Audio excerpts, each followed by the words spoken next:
हरे कृष्ण कृष्ण कृष्ण हरे हरे, हरे राम राम हरे हरे, हरे कृष्ण कृष्ण कृष्ण हरे हरे, हरे राम राम राम हरे हरे, हरे कृष्ण कृष्ण कृष्ण हरे हरे, हरे राम राम राम हरे हरे, हरे कृष्ण कृष्ण कृष्ण हरे हरे, हरे राम राम राम हरे हरे, हरे कृष्ण कृष्ण कृष्ण हरे हरे, हरे राम राम हरे हरे, हरे कृष्ण कृष्ण कृष्ण हरे हरे, पुंडलिक वरदारी विठ्ठल श्री ज्ञानदेव तुकाराम पंढरनाथ भगवान की जय, माऊली ज्ञानेश्वर महाराज की जय, जगद्गुरु संत तुकाराम महाराज की जय, सच्चिदानंद श्रीपाद भगवान की जय, सच्चिदानंद रामदास भगवान की जय, अवधूत चिंतन श्री गुरुदेव दत्त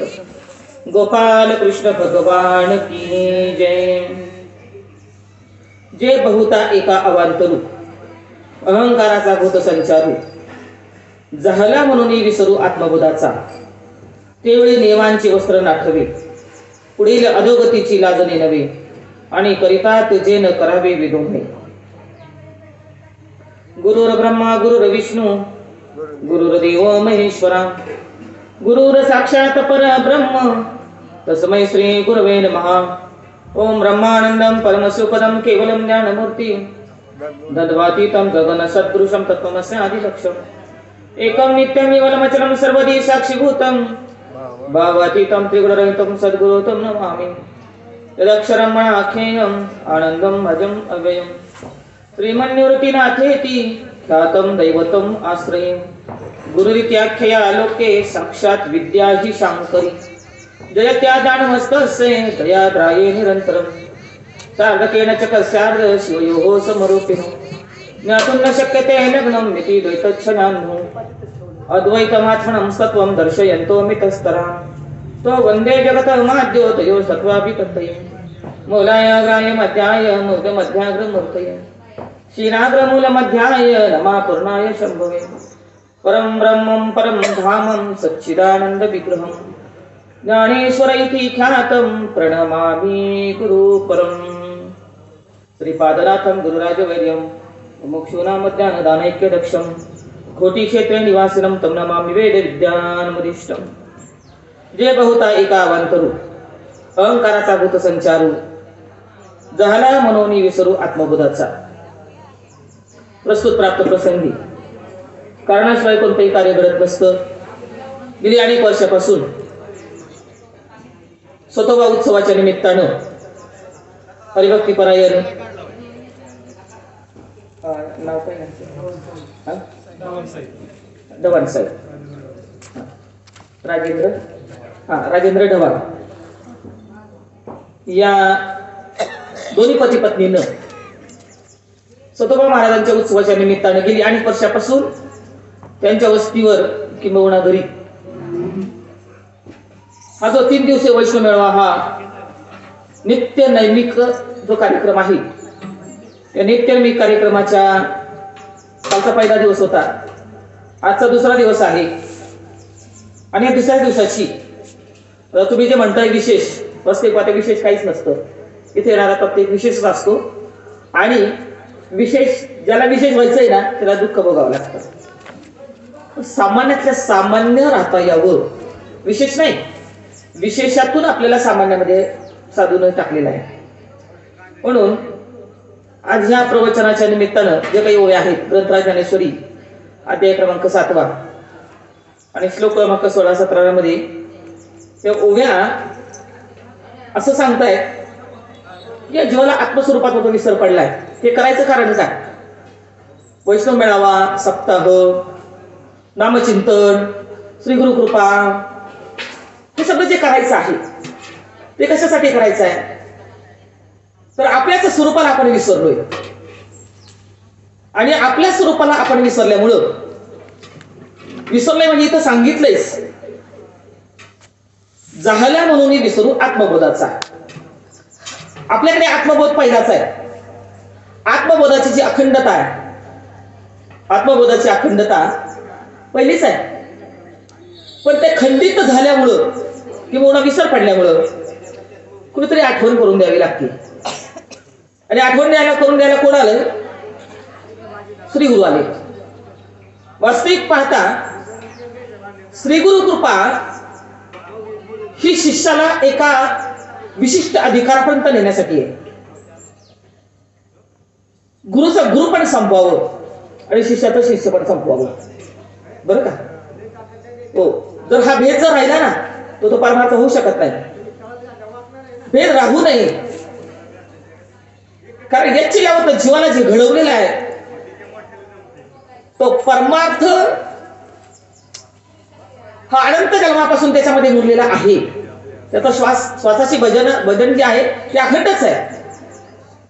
पण विसर पडल्यामुळं आठवण करून देण्यासाठी प्रत्यक्ष ते परब्रह्म, बरं का, परब्रह्मालाच परब्रह्माचा विसर पडलाय.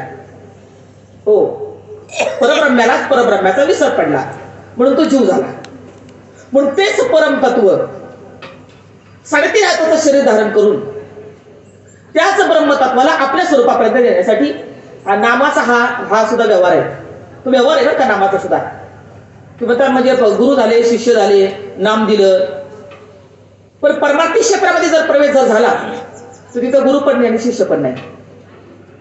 आपण जो वावरतोय ना, आता हे कीर्तन प्रवचन हा सुद्धा व्यवहारामध्ये आपला चाललेला आहे. हा सुद्धा एक व्यवहार आहे. गुरु शिष्य हा सुद्धा व्यवहार आहे.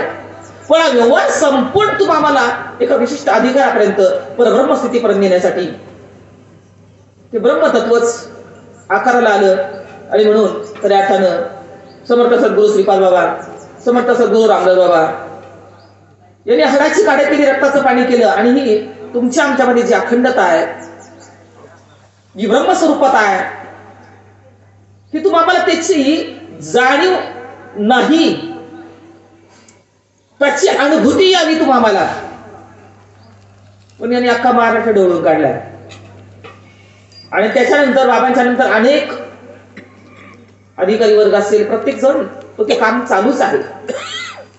आणि त्याच्यामुळं आज जो हा समाज दिसतो आपल्याला महाराष्ट्रभर, पूर्ण महाराष्ट्रभर, तर बाबांनी जर उकल केलीच नसती, 4 वेद, 6 शास्त्र, 18 पुराण, उपनिषद, या सगळ्याचा गर्भित गाभा काय? हा गर्भित गाभा तुमच्या आमच्या हाताला दिलाय अनुग्रहाच्या रूपानं, नामाच्या रूपानं. हो, चहुवेदी जाणं, सही शास्त्री कारण, 18 पुराण, हरीशी गाती. आता हरी म्हणजे काय आहे? हरी म्हणजे नित्यपद आहे. हरी म्हणजे काय वरच्या गल्लीचा किंवा खालच्या गल्लीचा हरी नाही, आहे की नाही? हरी म्हणजे काय? हरी म्हणजे नित्यपद आहे, की ज्याचा कधीही विनाश होत नाही, की असं अविनाशी पद, ती हरी आहे. म्हणजे हरी या पदाला प्राप्त करायचंय का तुम्ही पहिलेच आहात? पहिलेच आहे, आहे की नाही? पदाला प्राप्त करायचं नाही, म्हणजे तुम्ही पहिले आहातच. पण ज्याप्रमाणे समुद्रावर येणाऱ्या लाटा या समुद्रामुळे आहेत की वाऱ्यामुळे? वाऱ्यामुळे, समुद्रामुळे नाही, आहे की नाही? समुद्रावर येणाऱ्या लाटा या लाटा समुद्रामुळे नाही, ते वाऱ्यामुळे. पण समुद्रावर लाटा आल्यानंतर ते जसं थोडंसं वेगळं पण भासतं. हो, समुद्रावरच लाटा येतात आणि ते जसं वेगळं पण भासतं ना, तसं तुमच्या आमच्या स्वरूपाच्या ठिकाणी मायेमुळे म्हणा. आता बरेच इथं 5, 50, 52 बरेच पाहिजे काहीतरी हिशोब लावला, आहे की नाही? जगत महाराजांनी म्हणजे आपल्या आतमध्ये किती आहेत, या लाटा काय उठतायत? ते लाटा उठायचं कारणच ते की आपल्यामध्ये मी काहीतरी वेगळं समजलोय. स्वतःला जे आहे ते मी मान्य करत नाही, आहे की नाही? मी जे आहे ना ते मी मान्य करत नाही, आणि जे मी नाही ना ते स्वीकारले. जे मी आहे त्याचा विसर पडलाय, जे आहे त्याचा विसर पडलाय, आणि जे नाही ते स्वीकारले. आता मी कोण आहे आणि याचा शोध लावण्यासाठी परमार्थ. परमार्थ म्हणजे काही फार लांगलेपा नाही किंवा फार कीर्तन प्रवचन आलं म्हणून काय खुशालकी मारण्याचा विषय नाही, की मी खूप चांगलं केलं आणि असं झालं. विचारणार आहेत काय कसं झालं आमचं कीर्तन? ऐक नाही महाराज, ऐक ना, विचारणार कसं झालं आमचं कीर्तन, विचारणार आहेत का? अरे पण तो शब्द गुण आकाशाचा आहे, तो विसरलायस ना, आहे की नाही? या देहामध्ये, हो, या देहामध्ये पंचमहाभूताचा देह, आणि पंचमहाभूताच्या देहामध्ये जो शब्द, स्पर्श, रूप, रस आणि गंध हे तुम्हाला बहाल कुणी केले? शब्द हा गुण आकाशानं तुम्हाला दिलाय, स्पर्श हा गुण तुम्हाला वायूनं दिलाय, तुम्हाला तेजानं दिलाय, गंध हा गुण तुम्हाला पाण्यानं दिलाय, शब्द स्पर्श रूप, रूप हा गंध, शब्द स्पर्श रूप, रस हा गंध हा पाण्याचा विषय आहे आणि गंध हा पृथ्वीचा विषय आहे. कारण का पृथ्वीतूनच गंध येतोय. ऐका ना, तुम्ही झाड लावलं पण फुलातला गंध तुमच्या हातात नाही, ती पृथ्वी तुम्हाला देते. मग या देहामध्ये पंचमहाभूत जरी असली तरी हा प्रत्येकानं तुम्हाला एक एक गुण दिलाय, पण तो गुण माझा आहे असं मी समजतोय. मला चांगलं बोलता आलं म्हणजे मी बोललो, मी चांगलं कीर्तन केलं, अरे पण त्या आकाशाने तुमच्यावर कृपा केली ना, त्याला विसरून गेलो ना आपण. पण एक भूत जर आपल्यावर नाराज झालं ना, हो समजा आकाश भूत तुमच्यावर नाराज झालं तर तुम्हाला बोलता येत नाही. वायू हे भूत जर तुमच्यावर अप्रसन्न असेल तर तुम्हाला स्पर्श होत नाही. हे सगळं तुम्हाला जे दिलंय ना, हे सगळं या वातावरणात आहे, हे मी सगळं दिलेलं आहे तुम्हाला. तुमचं असं स्वतःच काहीच नाहीये. कारण तुम्ही जी वस्तू आहात ती वस्तू त्याच्या ठिकाणी अव्यवहार्य आहे. हो, ती वस्तू अशी अव्यवहार, त्याच्या ठिकाणी कोणताच व्यवहार नाही. पण हा व्यवहार जो आपण करतोय, हा व्यवहार कोणाच्या ठिकाणी आहे? हो, हा सर्व व्यवहार आहे ना, जे आपण म्हणून म्हटलं जे आहे ते झाकले आणि नको ते पाहू लागले. तेव्हा शास्त्रामध्ये दोष सांगितलाय. हो, अज्ञानाचा, अज्ञानामुळं आहे ते झाकलं आणि नको ते पाहिलं. आवरण आणि विक्षेप नावाचा दोष आहे. आवरण म्हणजे काय? झाकलं, जे आहे त्याच्यावर आवरण आणलं. जसं पाणी आहे, पण पाण्यावर शेवाळ तयार झालं म्हणजे पाण्याला झाकून टाकलं, आवरण आलं. मग आम्ही पाणी पाहतो की शेवाळ पाहतो? आम्ही शेवाळ पाहतो, पाणी पाहतोच नाही. मग आवरण नावाचा जो दोष आमच्यामध्ये तयार झालाय, त्याच्यामुळे आमचं जे ब्रह्मस्वरूपता आहे ते आम्हाला कळत नाही, आमची अखंडता आम्हाला कळत नाही. हो, आणि विक्षेप म्हणजे जे आहे ते झाकले, नको ते पाहिलं, म्हणजे आम्ही जी वस्तू आहोत ती आम्हाला कळत नाही आणि आम्ही जे नाही त्याला आम्ही स्वीकारलंय. काय काय स्वीकारलंय? देहासहित. अगोदर काय स्वीकारलंय? देह माझा आहे की नाही. अगोदर हे शरीर माझं, पण फसवलंय की नाही शरीराने? आपल्याला फसवलंय शरीराने. म्हणजे आपलं आहे ना ते कुठेच जात नाही. हो, आपलं जे आहे ते कुठेच जात नाही, म्हणजे आपलं नाही ते राहतच नाही. म्हणजे या आत्मस्वरूपावर जे अध्यस्त आहे, हो, या आत्मस्वरूपावर जे अध्यस्त आहे ते एक मी सोडून बाकी सगळं अध्यस्त आहे. म्हणजे ते मागाशी 52 नाव सांगितली ना, त्याचा किती अभ्यास केला तर ते सुद्धा अध्यस्त आहे. एक मीला सोडून बाकी सगळं अध्यस्त आहे. मग आम्ही अध्यस्तचा अभ्यास करतो. एक अधिष्ठान जर कळालं ना, तर तुम्ही किती अभ्यास केला काही नाही. जिथं आपल्याला न्यायचंय साधूला, आपल्याला न्यायचंय, कुठे न्यायचंय? वास्तविक वस्तू तयार आहे, वस्तू तयारच आहे. परमार्थ करतो म्हणजे आपण काही उपकार नाही करत. आपण चुकलोय म्हणून आपल्याला परमार्थ करावा लागतोय. हा, चुकलोय आपण. हो, पण चूक आपण मान्य करायला तयार नाही. पण परमार्थ केल्या म्हणून भूषण मिळवतोय ना, परमार्थ करतोय म्हणून भूषण मिळवतोय. पण किती जन्मामध्ये चुकलोय? 84 लक्ष योनी जन्मामध्ये चुकलोय आपण. हो, चुकलोय आणि चुकलोय म्हणून परमार्थ आहे. हो, कारण वाट दाखवायला कोणतरी पाहिजे ना आपल्याला. म्हणून म्हटलं जे माझ्यावर जे अध्यस्त आहे ते अध्यस्थाला मी माझं म्हणतोय. ह्या देहासकट फसवलं देहाने. 5चे 25 वय कधी झालं कळालं नाही, 25चे 50 कधी झालं कळालं नाही. कुठे निघालोय आपण? आपण नाही कुठे चालू, शरीर चाललंय मरणाच्या दारात. आपण कुठेच जाणार नाही, आहे की नाही. या देहाची हे दशा, आत्मा तो येत ऐसा नित्य सिद्ध हा पैसा अनादिपणे. या देहाची दशा होईल का माझी दशा होईल? माझी दशा होणार नाही. या देहाचं काही होऊ देत. हो, बाबा सांगायचे या देहाला कुत्र्याने कोल्याने जरी खाल्लं ना तरी काही फरक नाही पडत, आहे की नाही. या देहाला, या शरीराला कोल्याने कुत्र्यांनी खाल्लं, रस्त्याने जाताना ऍक्सिडेंट होऊन तुमच्या चिखलाचा, हो, शरीराचा चिखल नाही झाला ना तरी तुमच्या स्थितीमध्ये काही फरक नाही. ती स्थिती प्राप्तच आहे. पण जसं पृथ्वी निदाने भरली आहे परी पायारोवी प्राप्ती नव्हे, तैसा आत्मा स्वयं सिद्ध आहे, गुरु कृपाल आहे तै प्राप्त. हो, आत्मा हा स्वयं सिद्ध आहे. हो, त्याला प्राप्त करायचा विषय नाही. पण प्राप्ताचीच प्राप्ती का म्हटलंय? हे स्वीकारलंय ते ना. म्हणून गुरुमुखातून आपल्याला ज्ञान झाल्याशिवाय, गुरुमुखातून ज्ञान झाल्याशिवाय आपल्याची वस्तू आपल्याला कळणार नाही. कोणतं ज्ञान आहे? परोक्ष ज्ञानाच्या सगळेच नादी लागलेत. अख्खं जग परोक्ष ज्ञानाच्या नादी लागले. पण ज्ञान कोणतं आहे? अपरोक्ष ज्ञान सांगितलंय बरं का. आता परोक्ष ज्ञान कोणापासून होतंय? परोक्ष ज्ञान हे शास्त्र वाचनानं आणि कीर्तन प्रवचन ऐकण्यानं होतं. परोक्ष ज्ञान बरं का. शास्त्र वाचन केलं आणि कीर्तन प्रवचन जर ऐकलं तर परोक्ष ज्ञान होतं. म्हणजे जसं तुम्हाला एखाद्या गावाला जायचंय, त्या गावाचा रस्ता आपल्याला माहिती नाही, फक्त रस्ता माहिती झाला, त्याला परोक्ष ज्ञान म्हणायचं. फक्त रस्ता माहिती झाला पण तिथं गेलेलो नाही, फक्त रस्ता माहिती झाला पण गावाला गेलेलो नाही. तसं ब्रह्म आहे, ब्रह्म आहे हे ज्ञान होणं, त्याला परोक्ष ज्ञान म्हणायचं.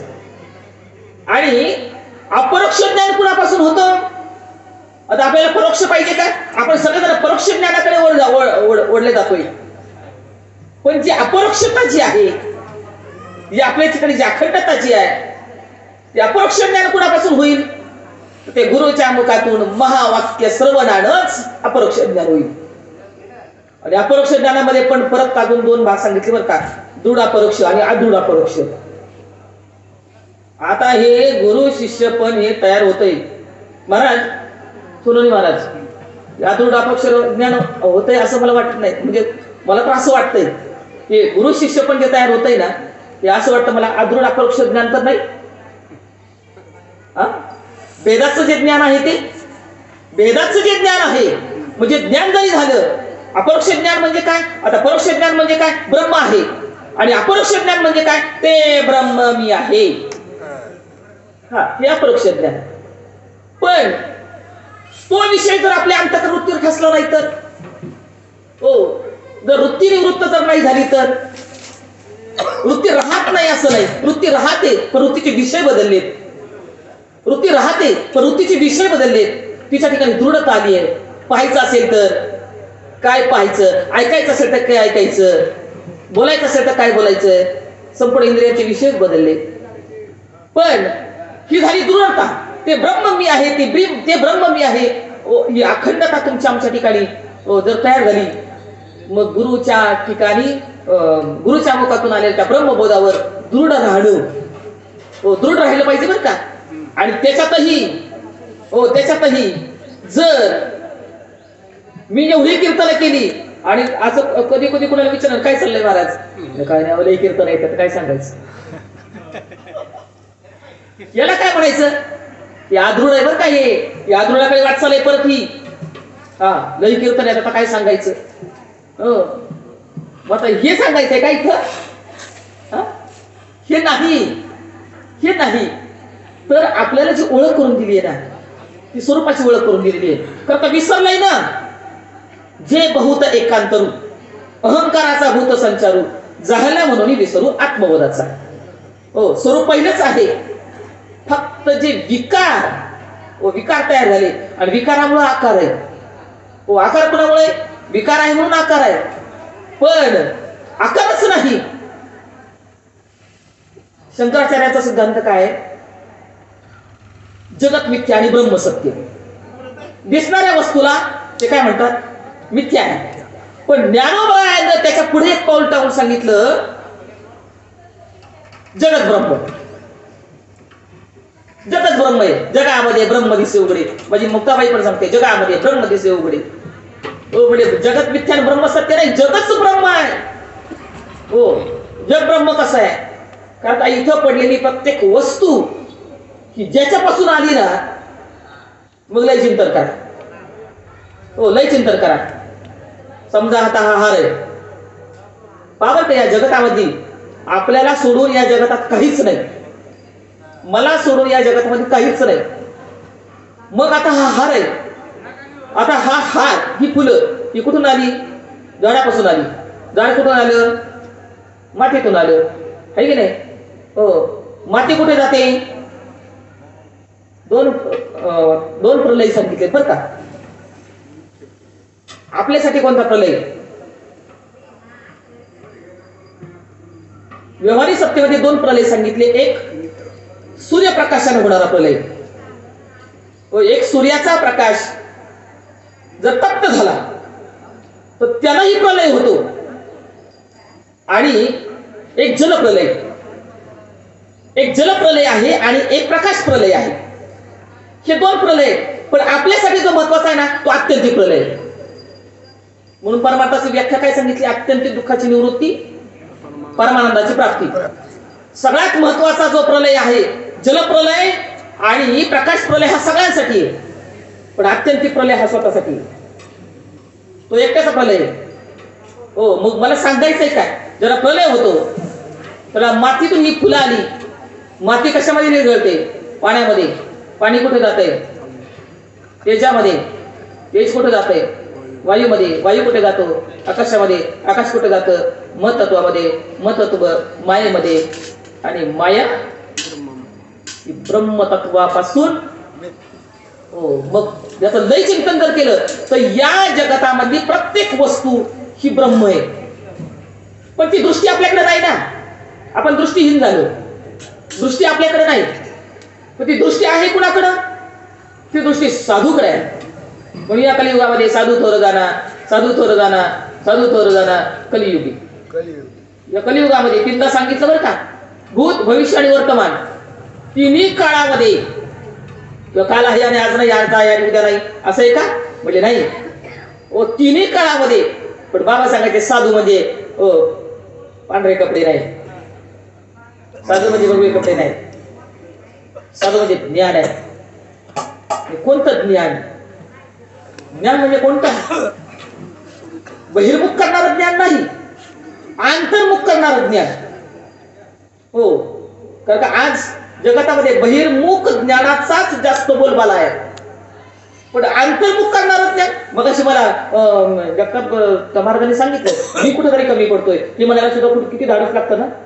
आज प्रत्येक दिवसात त्याला परिपूर्ण समजतोय. ते सहज बोलून गेले मी कुठेतरी कमी आहे असं वाटतं, म्हणजे माझं चिंतन कमी पडतंय. हे म्हणायला सुद्धा तेवढं धाडस लागतं. इथं व्यासपीठावर बसून जर असं म्हणायचं म्हटलं तर, आणि इथं जाणारा प्रत्येक जण परिपूर्ण आहे असं म्हणतोय. पण साधू संत सांगतात की बाबा रे, या तिन्ही काळामध्ये भूत भविष्य वर्तमानामध्ये साधूच आहे, कारण का साधूची कृपा झाली.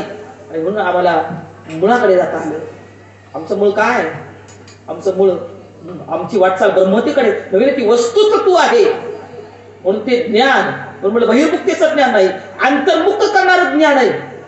जेव्हा ज्ञान तुम्हाला अंतर्मुख करतं, म्हणून त्यावेळेला अज्ञान ज्ञानी नेले आणि आपण वस्तू हाती देऊन गेले. अज्ञानही जातं, ज्ञानही जाते. बाबा सांगायचे पायामध्ये काटा मोडला, नाही की नाही, पायात काटा मोडला, दुसऱ्या झाडाचा काटा घेतला आणि पहिला काटा काढला. पहिला काटाने त्रास दिला म्हणून तो फेकून दिला, दुसऱ्या काटाने उपकार केले म्हणून काय खिशात ठेवायचा का? म्हणजे नाही, दुसराही फेकूनच द्यायचा. मला आदृढ कधी होतं ज्ञानाला, जर तुम्ही मी ज्ञानी आहे की मी अमुक आहे, मी तमुक आहे, असा जर तुमच्या ठिकाणी जाणीव जर असेल ना, ती पण जाणीव नको म्हटले काहीच नाही, तुम्हाला सामान्यपणे राहता यावं. तर आपलं स्वरूप हे सामान्य आहे. आपलं स्वरूप सामान्य आहे, पण आपण आपल्याला असामान्य समजू लागलो, आणि जो पण असामान्य समजतो ना तोपर्यंत आदृढता जाणार नाही, सामान्यच व्हायला लागेल. जसं लाकडामध्ये आगळीचं स्वरूप हे सामान्य आहे, पण विशेष जर झालं ना तर तो स्वतःही जळतोय आणि ते त्याच्या जवळ जे येतात त्यालाही जाळून टाकते. तसं असामान्य आपण जर राहायला लागलो ना तर आपण तर जळू, पण आपल्या संपर्कात जे येईल ना ते संस्कार त्यांच्यावर होतील ना.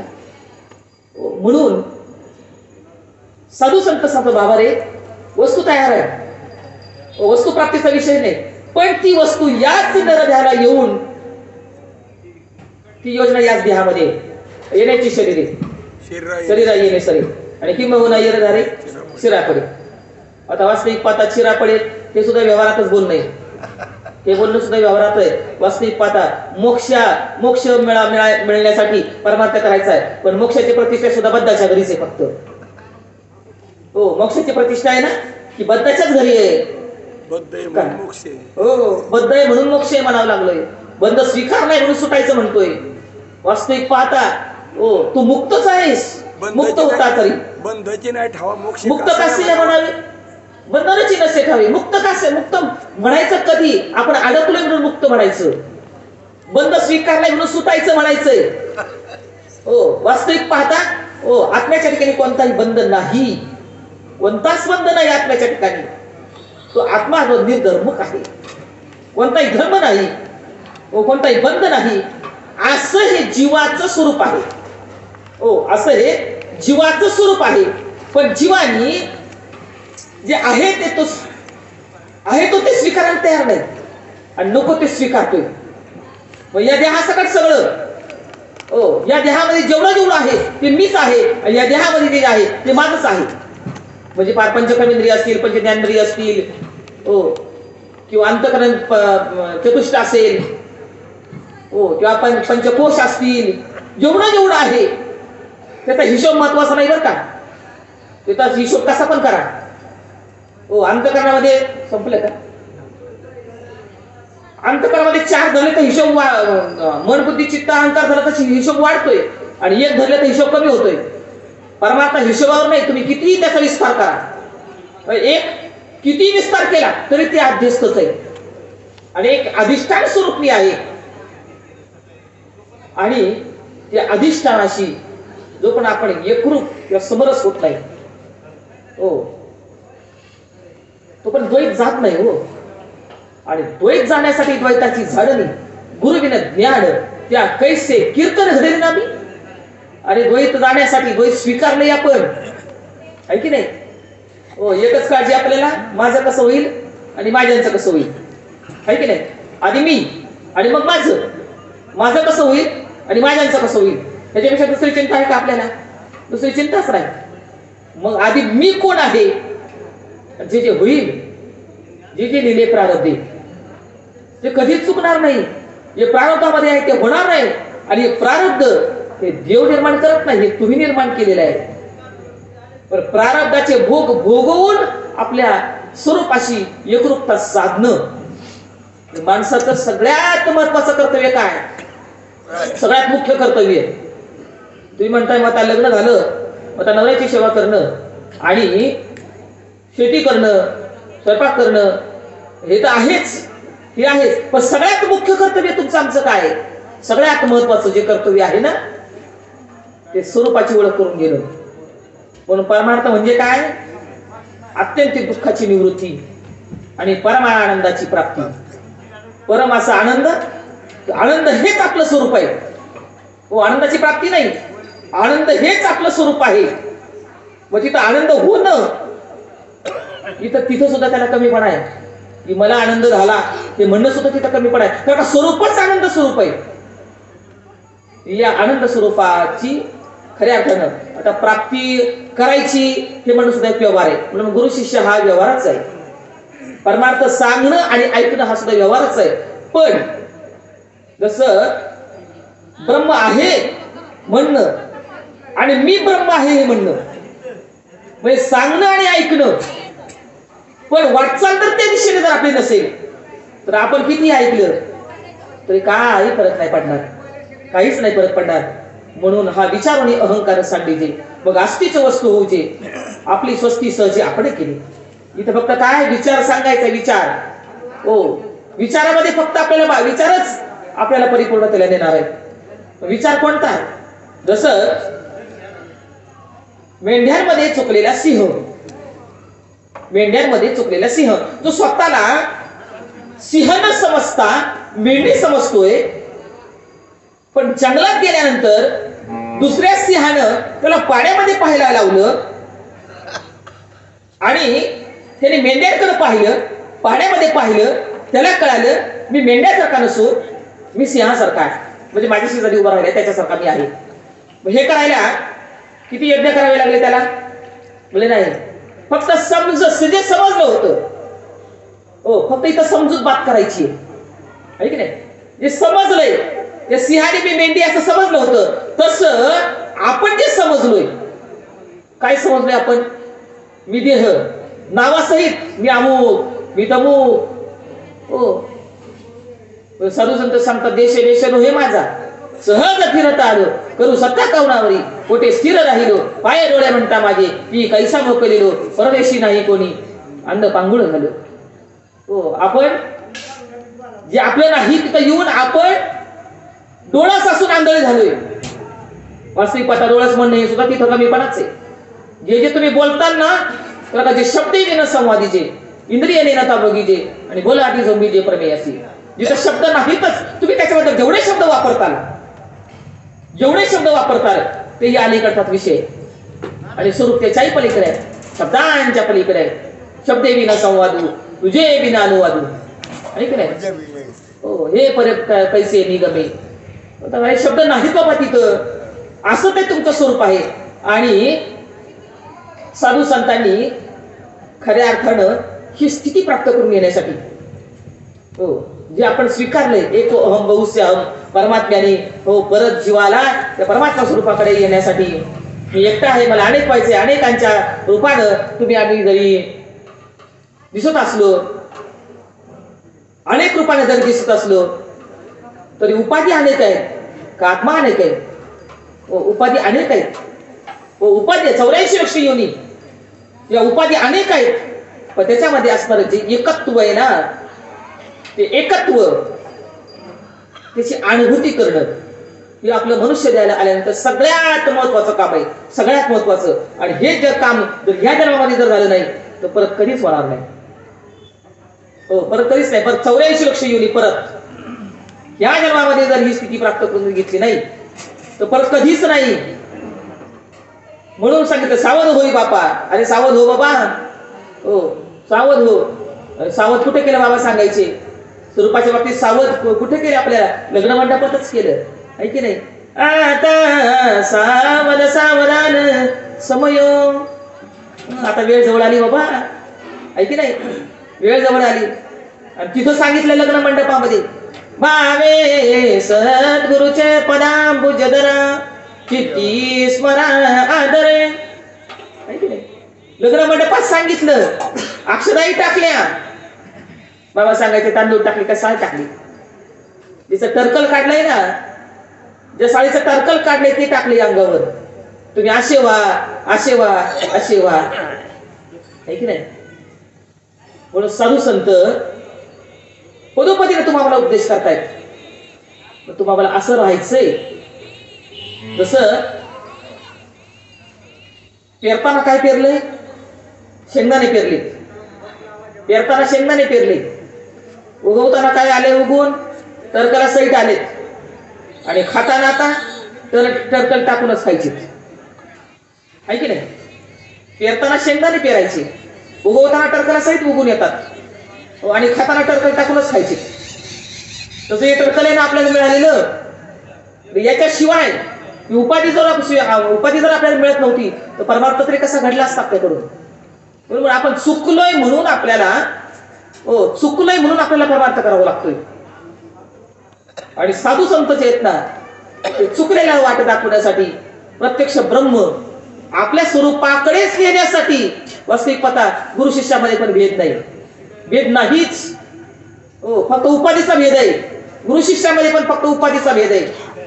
वास्तविक पाहता अंतरामध्ये असणारं तत्व ते सगळ्यांमध्ये एक आहे. आणि त्या एकाची अनुभूती करणं मनुष्य देह आल्यास तुम्हाला करता येतं अन्यथा नाही.